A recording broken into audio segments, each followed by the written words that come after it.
Good day, everyone. I'm Efrelin Joy L. Chofilo from BS Ed Math 3B. 6-3, the central limit theorem. In addition to knowing how individual data values vary about the means for a population, statisticians are interested in knowing how the means of samples of the same size taken from the same population vary about the population mean.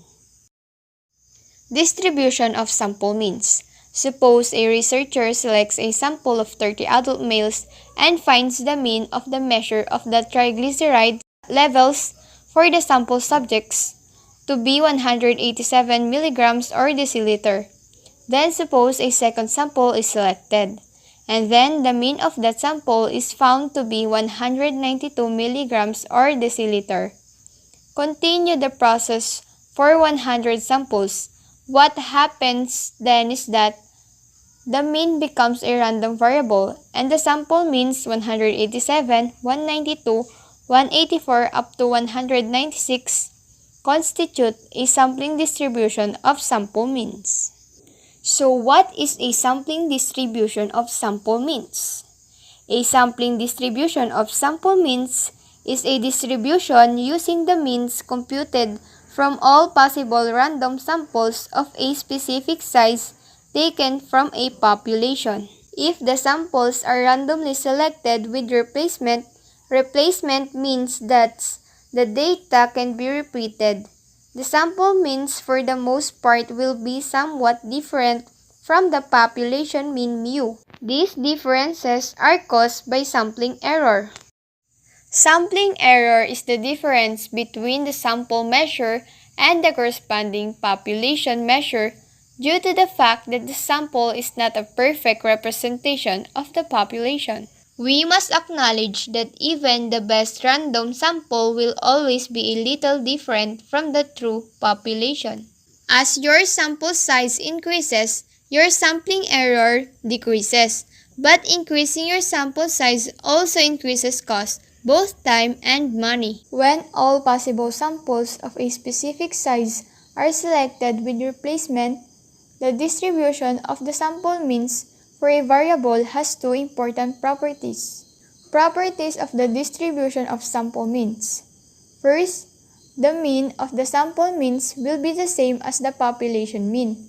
Second, the standard deviation of the sample means will be smaller than the standard deviation of the population, and it will be equal to the population standard deviation divided by the square root of the sample size. The following example illustrates these two properties. Suppose a professor gave an 8-point quiz to a small class of 4 students. The results of the quiz were 2, 6, 4, and 8. A. What is the population mean and the standard deviation of the population? So to solve for the population mean, just add all the numbers in the population. We have 2 plus 6 plus 4 plus 8 divided by the population size. Since we have 4 numbers, therefore divided by 4. So the population mean is 5. And to solve the standard deviation of the population, we have this formula. And I'm going to use a table for us to understand the distribution. For the first column, we write all the values of x, so we have 2, 6, 4, and 8. For the second column, we have x minus mean. In each row, we need to subtract the value of x to the population mean. So for the first row, we have 2 minus 5 is equal to negative 3, 6 minus 5 is equal to 1, 4 minus 5 is equal to negative 1, and 8 minus 5 is equal to positive 3. For the last column, we need to square all the values of x minus mean. So we have negative 3 squared is equal to positive 9.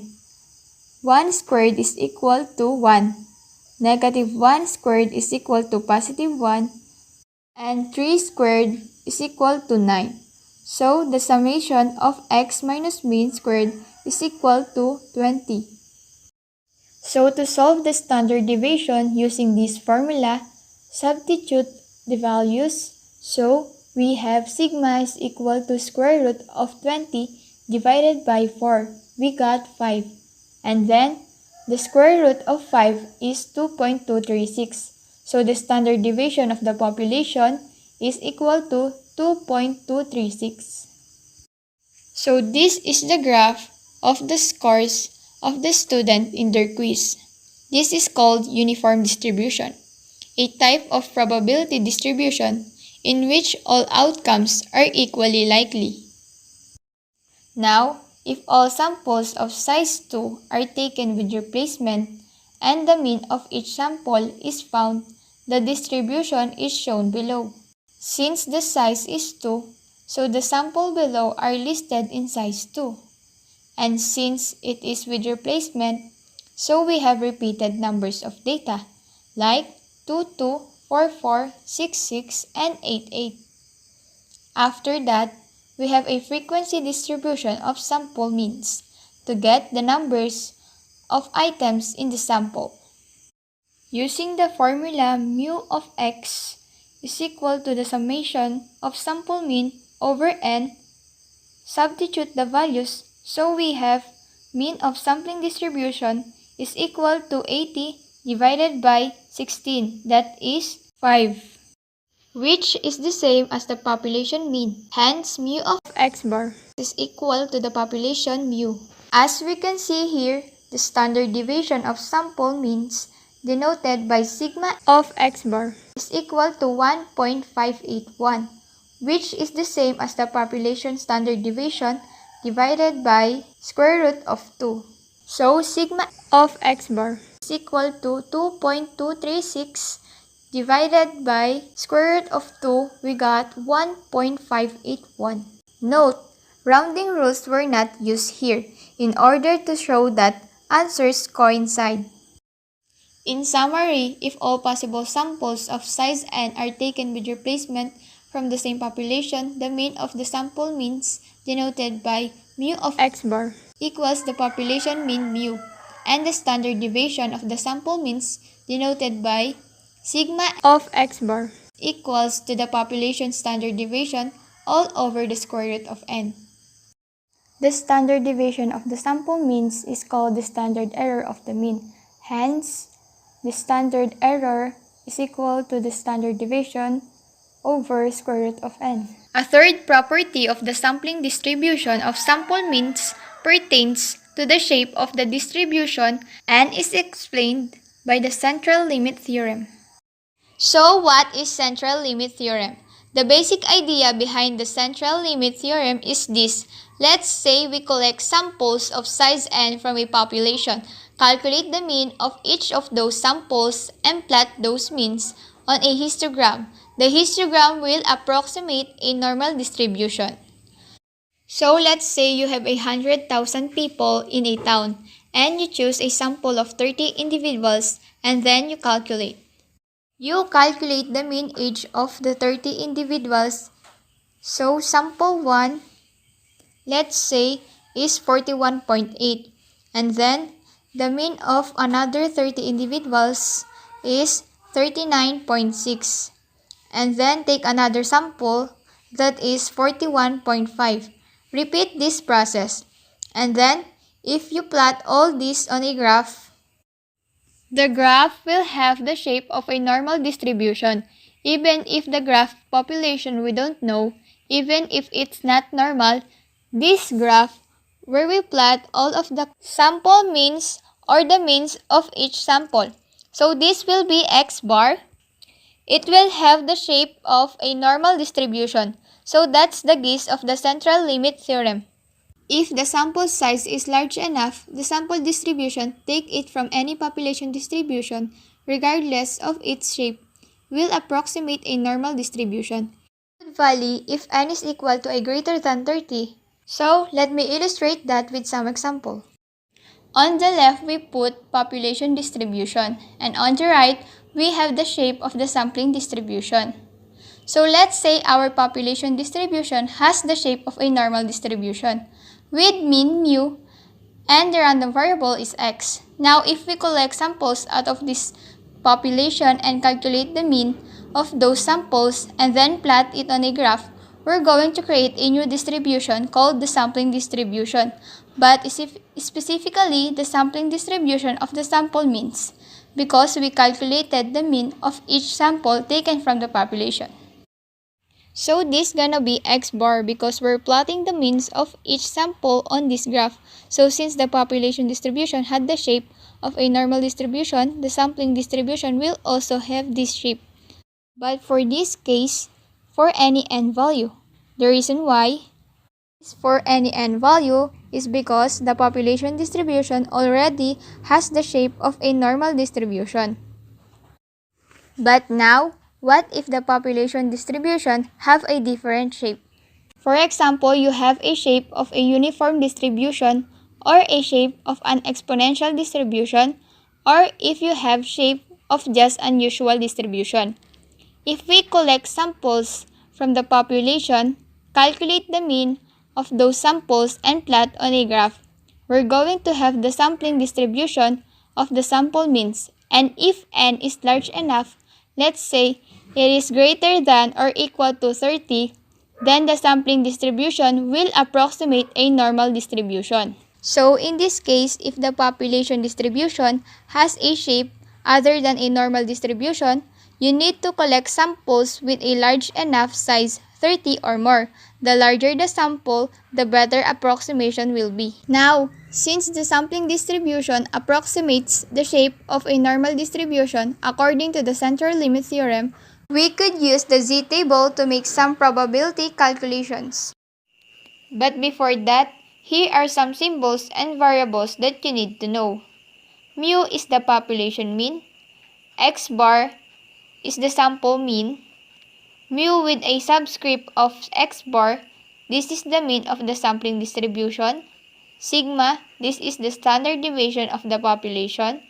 Sigma with an x bar as subscript is the standard deviation of the sampling distribution.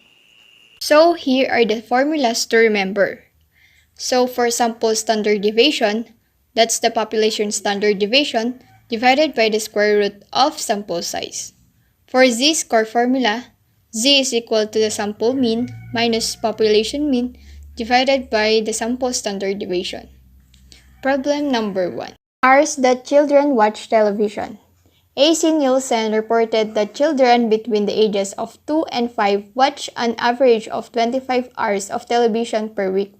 Assume the variable is normally distributed and the standard deviation is 3 hours. If 20 children between the ages of 2 and 5 are randomly selected, find the probability that the mean of the number of hours they watch television will be greater than 26.3 hours.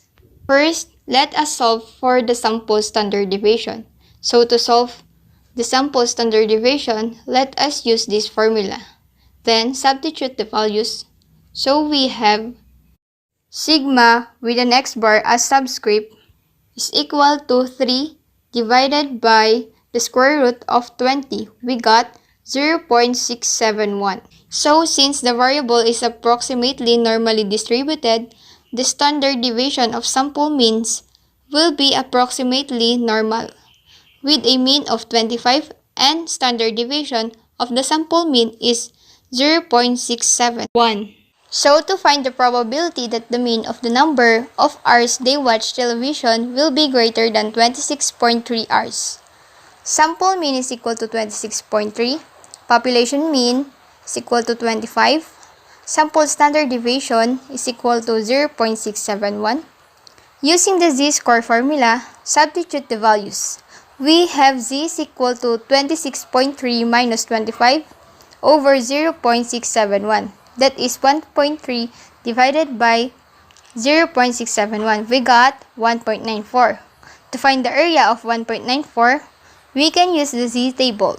Let us find the first two digits down to the left corner of the table, which is 1.9. Then look at your hundredths place, which is 0.04. You'll find that across the top. Then the intercept number of that column and that row is 0.9738. Now, that value we look up is the not shaded area of the curve. But we're looking for the area of greater than 26.3. Remember, the area underneath our curve is 1. So we subtract 1 by 0.9738. We got 0.0262 or 2.62%. So the probability of obtaining a sample mean larger than 26.3 hours is 2.62%. Example number 2. The average age of a vehicle registered in the United States is 8 years or 96 months. Assume the standard deviation is 16 months. If a random sample of 36 vehicles is selected, find the probability that the mean of their age is between 90 and 100 months. Since our sample size is 36, that is greater than 30, therefore the sampling distribution of sample mean is approximately normal. First step, let us identify the given. So we have here mu is equal to 96, sigma is equal to 16, n is equal to 36, and we have two sample means, 90 and 100, because it is between 90 and 100. Then, plot the values. Next step, convert the two sample means into z-score using this formula. Then, substitute the values. So, z sub 1 is equal to 90 minus 96 over 16 divided by the square root of 36, that is equal to negative 6 divided by 2.667. We got negative 2.25. For z sub 2, we have 100 minus 96 over 16 divided by the square root of 36, that is 4 divided by 2.667, we got 1.50. To find the area between the two z values of negative 2.25 and 1.50, look up the corresponding area in Table E and subtract one from another. The area for z sub 1 is equal to negative 2.25 is 0.0122. Then the area for z sub 2 is equal to 1.50 is 0.9332. Hence, the area between 0.9332 minus 0.0122 is equal to 0.9210 or 92.1%. So the probability of X bar is greater than 90 but less than 100 is equal to 92.1%. Students sometimes have difficulty deciding whether to use this z-score formula or this. The formula z is equal to x bar minus mu over sigma divided by the square root of n should be used to gain information about a sample mean as shown in this section. The formula z is equal to x minus mu over sigma is used to gain information about an individual data value obtained from the population. Notice that the first formula contains x bar, the symbol for the sample mean, while the second formula contains x, the symbol for an individual data value. Meat consumption. The average number of pounds of meat that a person consumes per year is 218.4 pounds. Assume the standard deviation is 25 pounds and the distribution is approximately normal. A. Find the probability that a person selected at random consumes less than 224 pounds per year.